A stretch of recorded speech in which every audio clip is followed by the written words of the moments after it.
Hi guys, so as I explained in my infertility my story video, that I would do a video on the HSG test.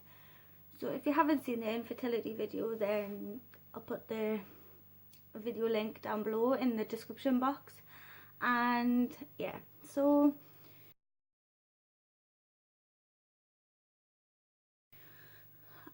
the HSG test is basically for women and any female that's obviously has doubts that they could fall pregnant. So they do blood tests and stuff, and then they do a HSG test, which I'll put the long name here because I can't pronounce it. HSG test is basically to check your fallopian tubes to see if your fallopian tubes are blocked, because if they're blocked then that might be the cause of you not falling pregnant. But if they're not blocked, then obviously they can do different procedures. So I thought I would do this video on obviously on the HSG test and on my results. So I went in, I can't remember what day I went in, but I went in for my HSG test. I got a phone call and got told to take a dressing gown and a pair of slippers, so I did. I went in, and my appointment was for 3 o'clock. I went into the hospital. I had to go to the radio, like the x-ray department, and I went in. I was allowed to take my partner. He was in the waiting room. I've got pictures of the waiting room because it was dead cute and had like jungles and stuff, so I'll insert them here. And yeah, but I was in there, and then the nurse came out and she handed us like a hospital nightgown, so I put that on, and she told us to keep my underwear on underneath it because I didn't have a bum. That's why I had my dressing gown and a pair of slippers. I think it's because you weren't allowed shoes on in that room. But yeah, so I took everything down. I went. I was really nervous and anxious because I heard stories about that it hurt, that it was really painful, that you had cramps, that it was like giving birth, everything like that. I may as well start with what a HSG test includes. So it basically was a long tube that had to get like, no, it was like clamps that had to open your, yeah, and a tube that had to go through your vagina, into your cervix, and to the opening of your womb. So you had that tube there, and you had obviously the clamps so they could see your cervix for it to go up, which I advised. They turned around and says take painkillers before this appointment. I took 2 ibuprofen about half an hour before the appointment.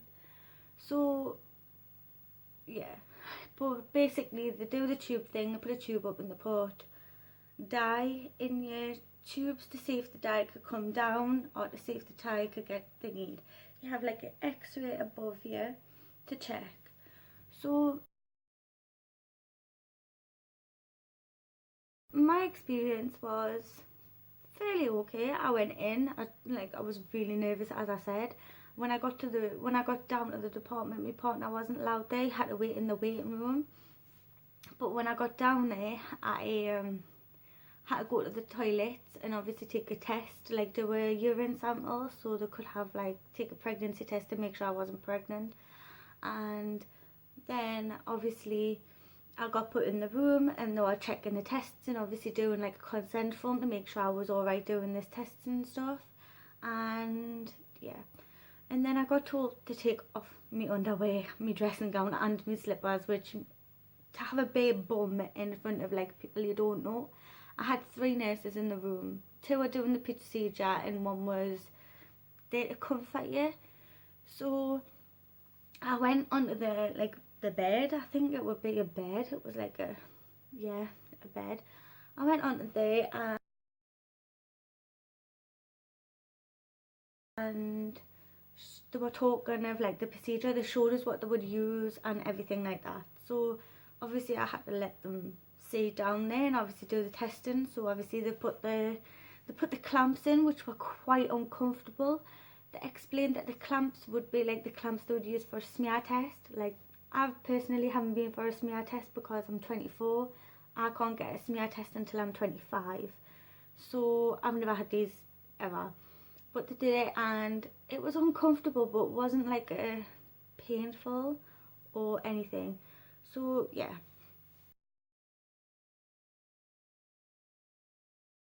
And then obviously they inserted the tube, which was what explaining everything. I had a nurse like here talking to us and helping us through, and obviously saying breathe through it and telling us what to expect. And yeah, so she says, oh, expect a little cramp. And she went, it's not going to be like a period cramp, like, so basically obviously when you get period cramp it leads up to the like really bad cramp that you can't move. But no, this cramp was just there. Like they put the tube through my cervix and the cramp was there. They put it through the womb and obviously the cramp was still there. As I say, it was painful. I have to admit it was painful, but it wasn't to the extreme of I can't do it. Like to the point I thought, why was I anxious for this test? But they did that and obviously put the dye inside and then removed everything, which all this I could see on a screen beside us. So they did all that and then I'm not sure, like I was just lying there. They told us just to lie there and obviously in case I was in pain or something, and the woman brought me slippers and dressing gown on so I could quickly put on to go to the bathroom and put my clothes on. And I had to wait 20 minutes after my appointment just to make sure I was okay. And yeah, I felt a little bit faint. My legs were a little bit like jelly, as I explained to my partner. And I explained to the nurse was like, oh, do you want to sit down and talk, like sit down and relax before? And I was like, I just want to be home. Because it wasn't really to the extent that I thought I was going to faint. It just felt like it. When I left, I had to go to the pharmacy of the hospital and go and get antibiotics, because I had to take 2 antibiotics so I didn't get like an infection in my womb, because obviously they've had stuff in my womb.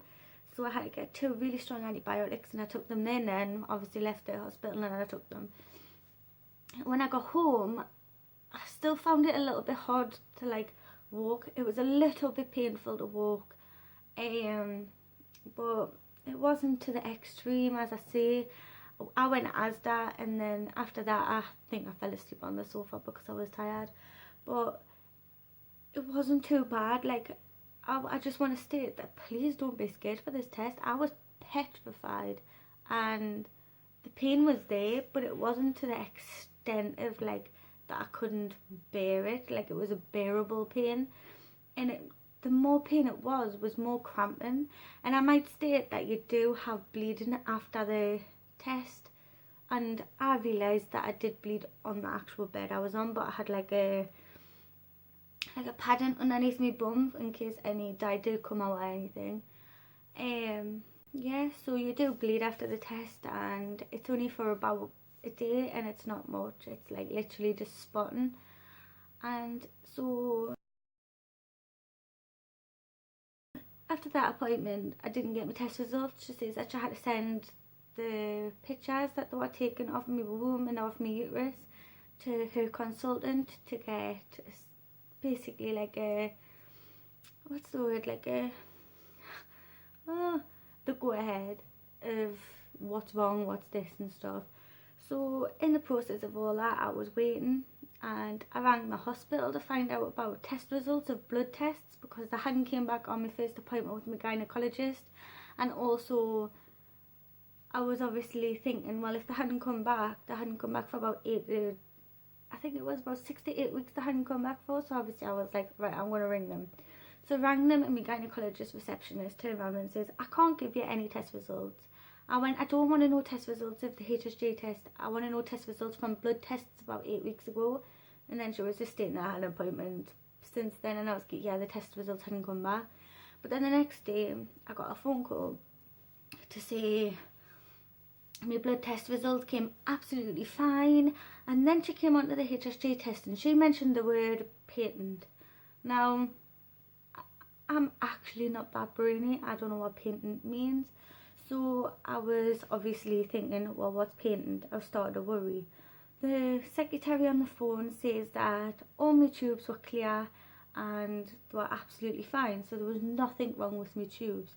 Now, from that I get, where do I go now? Because I'm on medication, I've had blood tests, and now I've had that HSG test, and everything's came back absolutely fine, apart from the progesterone level, which was extremely low, which obviously I explained in my infertility video I'm on medication for.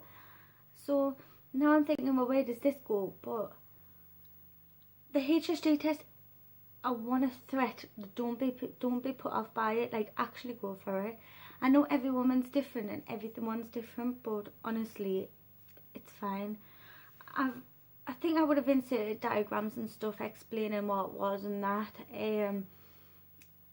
I'll try and find some more information that I can type up and place in here on little cards and stuff. But yeah, so I want to just say thank you so much for watching this video, and I don't want to do too much fertility on my channel because that's not why I've grown my channel. That's why I've thingied my channel. But I would love to help somebody that might have this problem. So there will be a few videos on fertility. There'll be updates on, if I get updates from the gynecologist and stuff like that, and probably a few fertility tags and a little quizzes and stuff, and like little talks like this. But I think this is going to be the last fertility video for a few more weeks, because there's nothing else I can possibly talk about.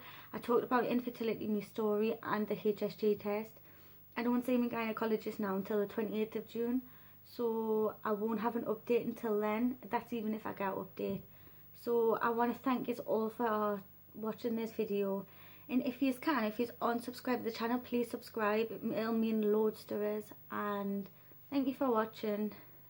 Please like the video and please comment what you would like to see from this channel, and if it were like if it helped anybody. So thank you for watching, and I'll see you next Thursday at 7 p.m. Yep, so